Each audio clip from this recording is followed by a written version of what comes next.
ആ ഗുണ്ടകളെല്ലാം മണിക്കൂറുകൾക്കുള്ളിൽ ജാമ്യത്തിറങ്ങിപ്പോയി സർ. അവർക്ക് വേണ്ടി ക്യൂ നിൽക്കുകയാണ് ആവശ്യക്കാർ. ഈ നാട്ടിലെ ഇടത്തരക്കാരും പാവങ്ങളും ഒക്കെ ഗുണ്ടകളെ കൊണ്ട് പൊറുതി മുട്ടിയിരിക്കുകയാണ് സാർ.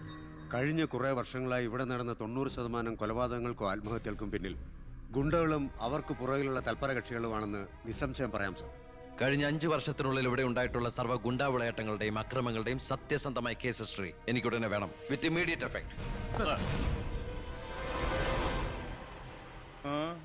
സാർ, ഈ ഫയലുകളൊക്കെ ഒന്ന് പഠിക്കണം. കഴിഞ്ഞ 5 വർഷത്തിനിടയ്ക്ക് കേരളത്തിലുണ്ടായിട്ടുള്ള ഞെട്ടിക്കുന്ന അക്രമങ്ങളുടെ സത്യസന്ധമായ ഡീറ്റെയിൽസ് ആണിത്. 300-ലേറെ കൊലപാതകങ്ങൾ, 2000-ലേറെ ആത്മഹത്യകൾ, 3000-ലേറെ ആത്മഹത്യാ ശ്രമങ്ങൾ, അക്രമങ്ങളിൽ അംഗമംഗം വന്നവർ 6000-ലേറെ. എന്നിട്ടോ ബന്ധപ്പെട്ട കേസുകളിൽ ശിക്ഷിക്കപ്പെട്ടത് വെറും 12 പേർ. വ്യക്തമായ തെളിവുകളോ സാക്ഷിമൊഴികളോ ഇല്ലാതെ രക്ഷപ്പെട്ടവർ 650-ലേറെ. ഇനിയും പോലീസിന് കണ്ടുപിടിക്കാൻ പറ്റാത്ത കേസുകൾ 100-ലേറെ. ഇതൊക്കെ ആ അവറാച്ചനും അതിനു മുമ്പ് പ്രതിപക്ഷവും ഭരിച്ചിരുന്നപ്പോഴാ. സാർ, മറ്റുള്ളവരുടെ മേൽ പഴിചാരി രക്ഷപ്പെടാനുള്ള തന്ത്രമല്ല ഇപ്പോൾ ആവശ്യം. ഞാനിപ്പോ എന്താ ചെയ്യണ്ടേ? ഇതൊക്കെ അന്വേഷിക്കേണ്ട ചുമതല പോലീസിനല്ലേ? സമയമുണ്ടെങ്കിൽ താൻ തന്നെ പോലീസിനെ കൊണ്ട് അന്വേഷിപ്പിക്കടോ. താങ്ക് യു സാർ, ഈ പെർമിഷൻ മാത്രം മതി. നിക്ക് ഞാനൊരു ആവേശത്തിന് പറഞ്ഞു വെച്ച് എന്താ തന്റെ ഉദ്ദേശം? സാർ, ഞാൻ പറഞ്ഞില്ലേ ഈ അക്രമങ്ങളുടെ എല്ലാം പിന്നിൽ ഗുണ്ടകളാണെന്ന്. അതൊക്കെ ആർക്കറിയാൻ പാടില്ലാത്തത്? എങ്കിൽ പിന്നെ ഈ ഗുണ്ടാവിളാട്ടം നമുക്ക് അങ്ങ് അവസാനിപ്പിച്ചൂടെ സാർ?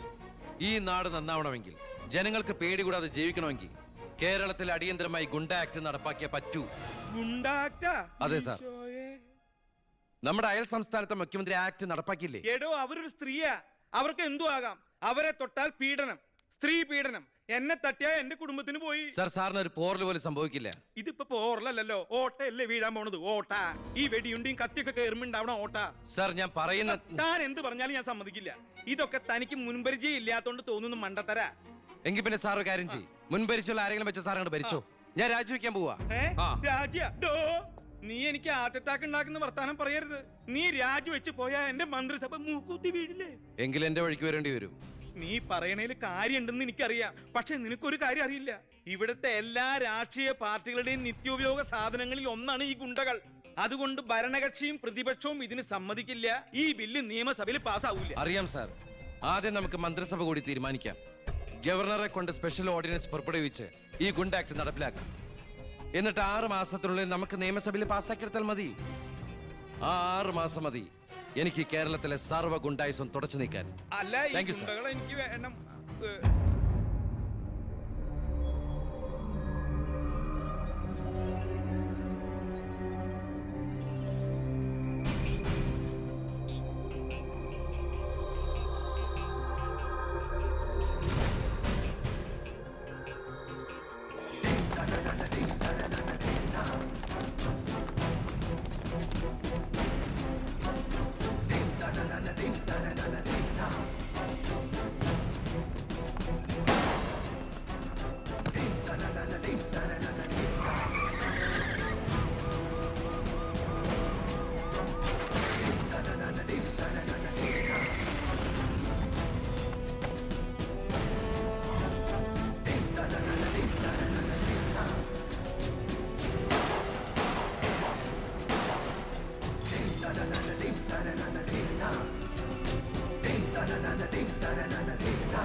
ഇതാ ചാവി.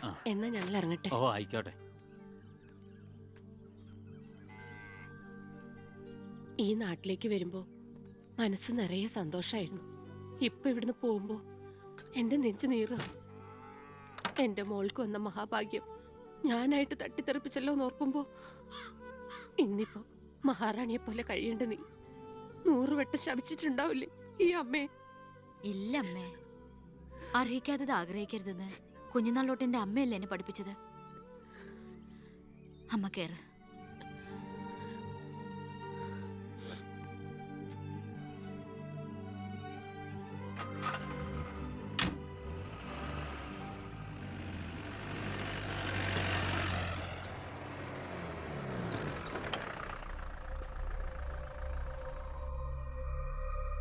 നിർത്ത് വണ്ടി എടുക്കല്ലേ.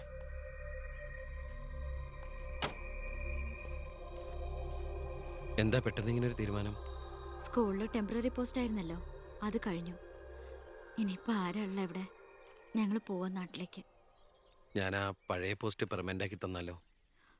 വേണ്ട, എനിക്ക് പേടി എവിടെ ജീവിക്കാൻ. അവിടെ ചെന്ന് 10 കുട്ടികൾക്ക് ട്യൂഷൻ എടുത്തിട്ടാണെങ്കിലും ഞങ്ങൾ ജീവിച്ചോളാം. ഞാൻ അതല്ല ഉദ്ദേശിച്ചേ. അന്ന് ദേവികമ്മ ചോദിച്ച ചോദ്യങ്ങൾക്കൊന്നും എനിക്ക് മറുപടി പറയാൻ കഴിഞ്ഞില്ല. കാരണം പറയത്തക്ക പണിയൊന്നും ഉണ്ടായിരുന്നില്ലല്ലോ. ഇപ്പം എനിക്ക് ചെറിയൊരു ജോലിയുണ്ട്, ഇവിടുത്തെ ഹോം മിനിസ്റ്ററാ. സ്ഥിരം ജോലിയൊന്നല്ലെങ്കിലും 2 വർഷം തികച്ച MLA പെൻഷൻ കിട്ടും. പിന്നെ ഒരു ജോലി തനിക്കും കൂടി ഉണ്ടെങ്കിൽ ഒരു കുടുംബം സുഖമായിട്ട് കഴിഞ്ഞു പോക്കോളും. എന്തൊന്നും മിണ്ടാത്ത രണ്ടുപേരും? മന്ത്രിയായെന്ന് കരുതി എൻ്റെ ഇഷ്ടങ്ങൾക്ക് മാറ്റമൊന്നും സംഭവിച്ചിട്ടില്ല കേട്ടോ. അമ്മേ, ഒരിക്കൽ കൂടി ഞാൻ ചോദിക്കുക, എനിക്ക് കല്യാണം കഴിച്ച് തന്നൂടെ ഇവിടെ?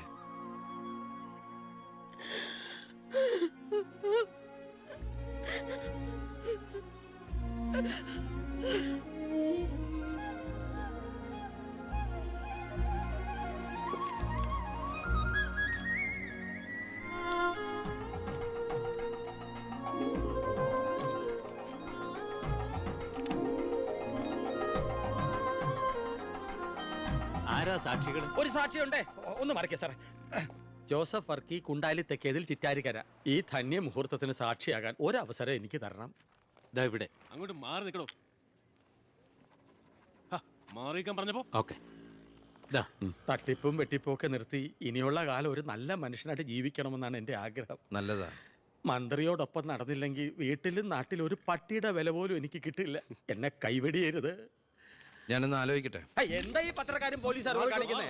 മന്ത്രി വൈഫ് ഒന്ന് പുറത്തേക്ക് ഇറങ്ങിക്കോട്ടെ. ഇന്നത്തെ കൊരകന്റെ പൂമാല കിട്ടിയ പോലെ തിരക്ക് ഉണ്ടാക്കണ എന്താന്നാ ഞാൻ ഉദ്ദേശിച്ചേ.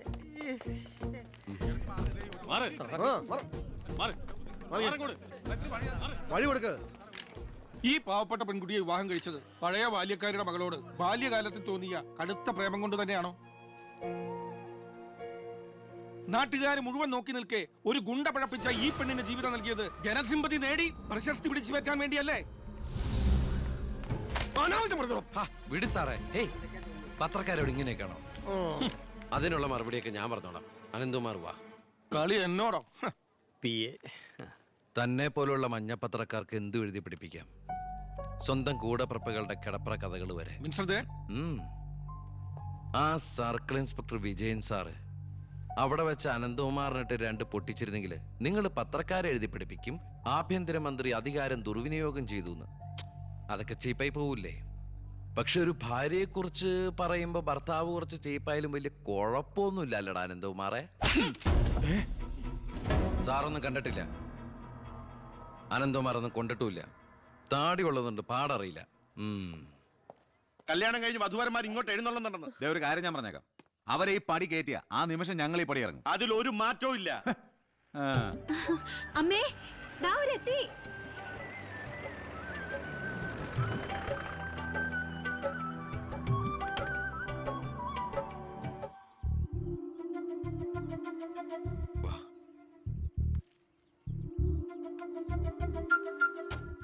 IAS IPS കയറി വന്ന ഈ വീട്ടിലേക്ക് ഇവിടുത്തെ വാലിക്കാരിയുടെ മോളെ കെട്ടിക്കൊണ്ട് കയറി വരാൻ നാണമില്ലടാ നിനക്ക്?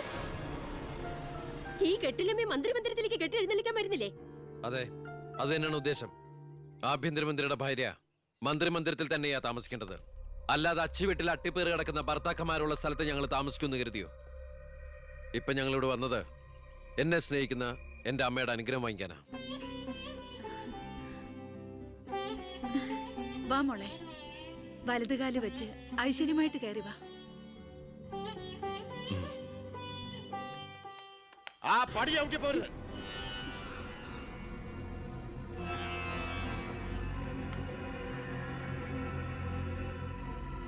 അച്ഛനെ എതിർത്ത് പറഞ്ഞും അച്ഛന്റെ നെഞ്ചത്ത് കുതിര കയറിയും അച്ഛനെ തോപ്പിച്ചും നീ ഒരു മന്ത്രി കസേര ഒപ്പിച്ചെടുത്തു. ആ പക മനസ്സിൽ കിടന്ന് നീറുമ്പോഴാ എനിക്ക് കണ്ണെടുത്താ കണ്ടുകൂടാത്ത ഒരുത്തിയുടെ കൈയും പിടിച്ച് നീ കുടുംബത്തിലേക്ക് കയറി വന്നിരിക്കുന്നത്. നീ മന്ത്രിയാണെ എനിക്ക് പുല്ലടാ. അച്ഛൻ ചവിട്ടി പുറത്താക്കി ഇന്ന് പത്രക്കാരെ കൊണ്ട് എഴുതിക്കാണ്ട് ഇറങ്ങി പോടാ. നിങ്ങൾ എന്തൊക്കെയായി പറയുന്നേ? നീ മിണ്ടി പോരുത്. അമ്മേ, ഇതൊക്കെ പ്രതീക്ഷിച്ചുകൊണ്ട് തന്നെയാ ഞാൻ ഇവളെയും കൂട്ടി ഇങ്ങോട്ട് വന്നത്. അമ്മയുടെ നിറഞ്ഞ കണ്ണുകൾ കാണുമ്പോൾ എനിക്കറിയാം എൻ്റെ അമ്മ നിറഞ്ഞ മനസ്സോടെ ഞങ്ങളെ സ്വീകരിച്ചു എന്ന്. അനുഗ്രഹം ഉണ്ടാവണം, അത് മാത്രം മതി.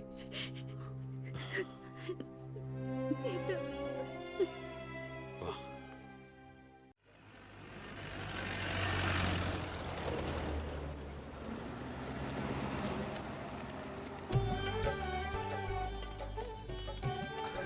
ഈ വീട്ടിലെ അച്ഛനും അമ്മയും പി എയും എല്ലാം ഞാനാ.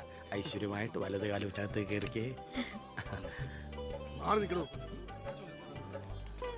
എന്റെ ഈശോയെ നന്മ വരുത്തണമേ.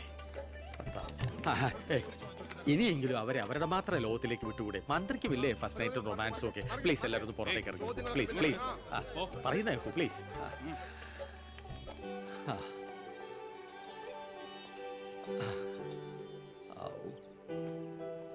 ജോസഫേട്ടാ, മന്ത്രി എങ്ങോട്ടാ ഹണിമൂണിന് പോകുന്നത്? ഹണിമൂൺ